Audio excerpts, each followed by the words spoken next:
If I can have everyone's attention here in the media center, we'll go ahead and get started with our driver availability here at Phoenix International Raceway. We're now joined by Kyle Larson, driver of the number 42 Target Chevrolet.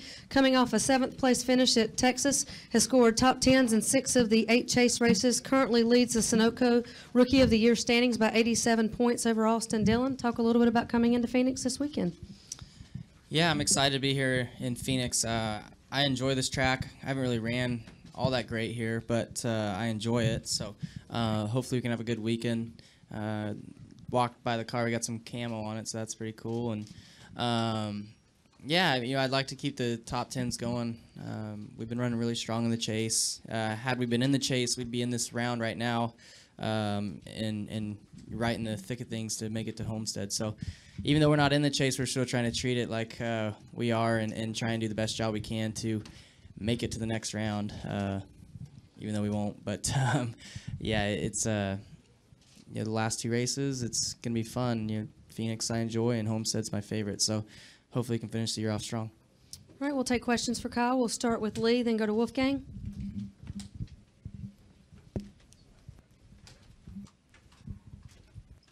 Lee Spencer, Motorsport.com. So are you looking at the chase as like a trial run? I guess maybe next year, if in fact you do make it, do you take solace in the fact that you're winning Rookie of the Year?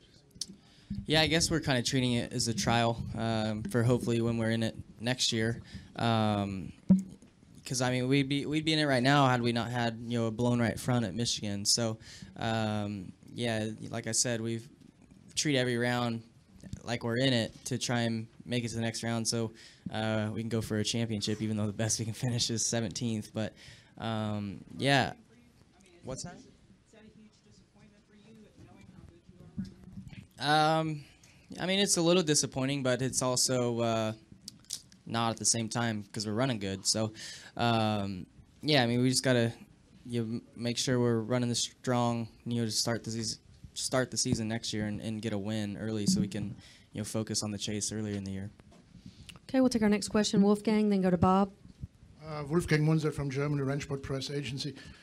Kyle, when Chip Ganassi signed you as a full-time Sprint Cup driver at the beginning of the season, what were personally your expectations, and were they fulfilled when you summarize now your season so far? My expectations? Yeah, I mean, I feel like we've been doing a little bit better than what we expected going into the year. I thought top 15s each and every week would be great, and those top 15s turned into top 10s, which is now top 5s we're hoping for each week. So it's been really good. I think we all expected to make the chase, but me and Jamie both. But we were right there. We were running strong all year. We just had a couple too many DNFs, which got us out of it. But yeah, it's been a great year. We should win Rookie of the Year, and you've been running strong. Had 3 second-place finishes. A couple of them were close to winning. So I'd say it's been a pretty solid season. Okay, we'll take our next question. Bob, go ahead. Bob Parker, Sporting News. The announcement yesterday, you're going to do some dirt racing and some sprint cars and midget cars. Did you have to convince Chip of any of that? And anything that's happened to Tony Stewart the last 2 years weigh into your decisions at all?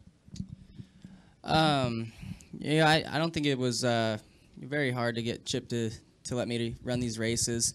Yeah, I think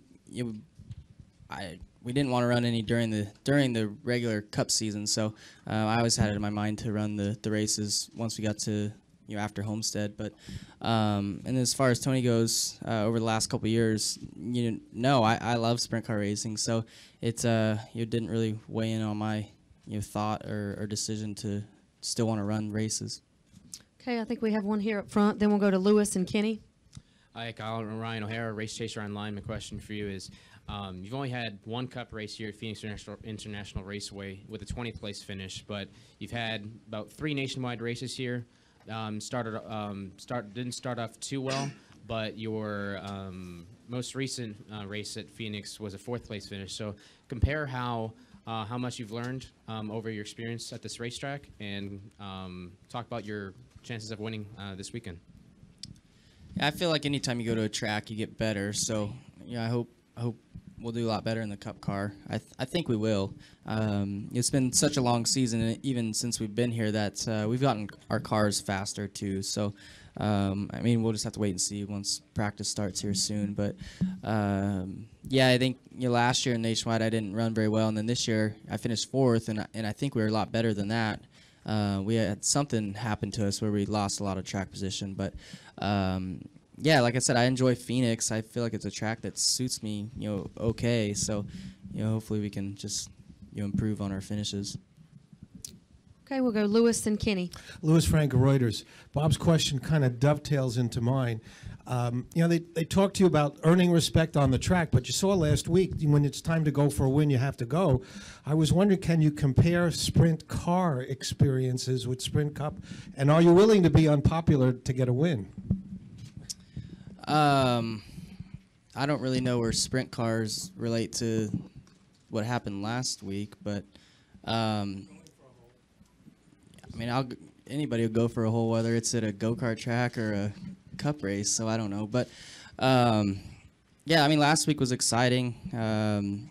It obviously shows how exciting the chase has been so far, and how this new format adds a lot of pressure to a lot of the chase drivers. So I think NASCAR has done a great job with the format, and Phoenix this weekend should be spectacular. So I'm looking forward to watching it. Would you risk becoming unpopular for a win? I don't know. I don't know. All right, I haven't been in that position yet, so I don't know. All right, we'll go Kenny, Reed, and then Zach. Kenny Bruce with NASCAR.com. Kyle, you were talking about where you would be in the chase had you guys qualified. How could you tell that there was any letdown whatsoever with either yourself or the team when you guys didn't make the chase? And did you all sit down and say, okay, we're not in it, let's don't have any let off here, let's see how high up we can finish, or anything before the chase started? No, I mean, we didn't sit down or anything. I mean, and we were a little bit disappointed, but I think when we both didn't make it, we were excited about trying to be the guys to spoil the chase a little bit and get wins and stuff. And me and Jamie have been about the highest finishing non-chase guy every week up until the last couple of weeks. But yeah, and I think every team probably, if they don't make the chase, is probably saying, what if we were in the chase? Let's see how high we could get. So they're trying to run the best they can. I'm sure Waltrip guys and whoever else are doing the same thing, taking a look at where they would be in the chase. So, yeah, I mean, just hopefully next year we're in the chase and we're not worrying about the what-ifs. Are you guys looking at 2015 at all, though? Because that's what a lot of teams will do, is they'll start looking toward the next season and trying changes for that. I'm sure the team is. I don't get too involved in that stuff. I know when we've done our testing the last few weeks, it's all kind of been in 2015 package, since there will not be any testing next year. So we're trying to get it all in right now. But as far as at the racetrack, on race weekends, I don't really know if you can learn a whole lot because of the rule changes that are going to be in place for next year. All right, well, we'll now go to Reed, then Zach. Reed Spencer with NASCAR Wire Service. Kyle, as good as your season has been this year, where do you see the biggest opportunity for improvement next year? What are you going to focus on in the off season, and with the testing ban, how do you do it? Yeah, how do you do it?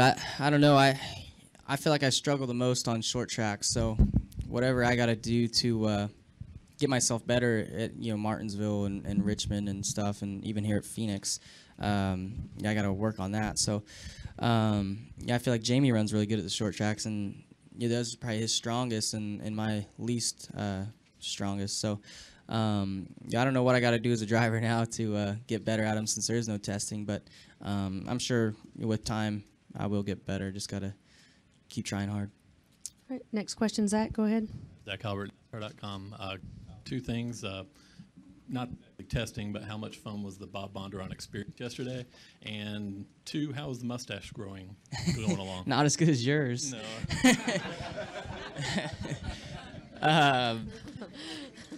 Yeah, the Bondurant thing was a lot of fun yesterday.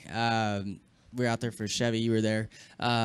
yeah, I got to go out there earlier in June to do it, so I could kind of memorize most of the corners and stuff. But it's fun to take the media out there who don't get to get behind a wheel of a fast car like that and see them having fun. Kind of see you guys get a glimpse of what we deal with every week. And Canava spun out a lot and went through the grass a lot, so it's fun just to see you guys having fun, and we get to take you kind of around and drive crazy and you try and scare you, which is probably the most fun we get out of it. But yeah, I had a good time. Anytime we can do something hands-on and active like that with you guys and sponsors and stuff, that's the most fun we have outside of the racetrack. Okay, final 2 questions, Chris and Bob. Kyle, Chris, NightCatchMess.com. You had a busy week. You also went to SEMA this week in Las Vegas and were there to help unveil the new K&N Pro Series car. Do you feel like that composite body can eventually make its way to Cup? I don't know. I haven't really thought about that. I don't know. It's hard for me to answer that. I hope not, because teams can do a lot more with probably what we have right now. So. But I think it's a great thing for the East and West Series. It's supposed to cut costs and things like that, and it looks very similar to what we have here. They have a front valence on it, but I think it'll help those kids who are getting their starts on bigger tracks like Iowa and Dover and stuff to maybe understand the aerodynamics a little bit better too with that car. All right, final question, Bob. Parker, Sporting News. How did you choose the midget and sprint races you were going to? Was it just was it big events? Was it or was there anything about like the track and as far as just anything like safety is concerned? Just they're all kind of within the same time. Turkey Night at Paris is a great racetrack. I was able to win there a couple years ago. So big races, and then tough competition too. Turkey Night's a USAC national midget race. Those sprint car races in Yuma. I've never been to Yuma, but I've seen lots of video there, and it looks like a great facility. And that event should be probably even tougher than a World of Outlaw race, just because of you have all the outlaw guys there. Plus, they pay really well, so it'll be people from Pennsylvania, Ohio, California. So there'll be a huge car count there. And then Chili Bowl obviously is one of the biggest dirt races there is. So. And like I said, they're all within a month of each other, so that's why I wanted to do it. All right, we have 1 more minute, and Alan has a final question, real quick. The mustache, is your whole team doing that? And what inspired you guys to do that? So. Yeah, most of our team is doing it. More so on Jamie's team, I think, than my team. I think we have like 30 people doing it. Yeah, mine's looking pretty rough right now, but I hope it gets better. I've never tried to grow a mustache before, so I don't even know how it's going to turn out. But yeah, I mean, it's cool to see our whole team, and I think a lot of people in the NASCAR garage are kind of getting into it. So I hope it kind of raises awareness for men's health and that stuff. The team has a Mobro website or whatever, and I think mine's raised like $80 so far. So I hope it raises more by the end of the month. But thanks to people that have donated already. Kyle, thank you for your time this Thank morning. you. Good luck this weekend at Phoenix.